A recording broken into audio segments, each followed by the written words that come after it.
तुम्ही आता खोक्यांचा प्रश्न विचारत होते। हा खोक्यांचा जो विषय आहे, हा खोक्यांचा विषय याच्यापूर्वी सुरू झाला आहे, तो स्थानिक स्वराज्य संस्थेतही केलेला आहे अशी पण आम्हाला माहिती मिळालेली आहे। म्हणजे हे काही आता आणि त्यांच्या सगळ्या ज्या कृती आहेत हे ओपन सिक्रेट आहे, आता याच्यात काही झाकलेलं नाही आहे।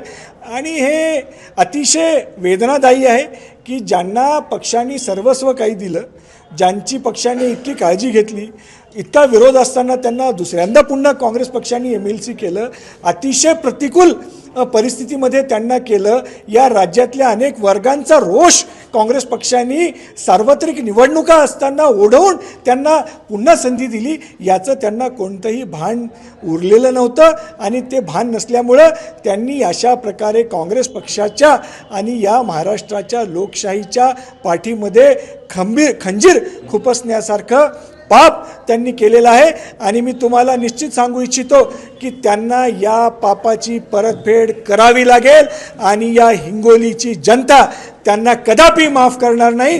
त्यांना भविष्यामध्ये हिंगोली सोडून जावं लागेल।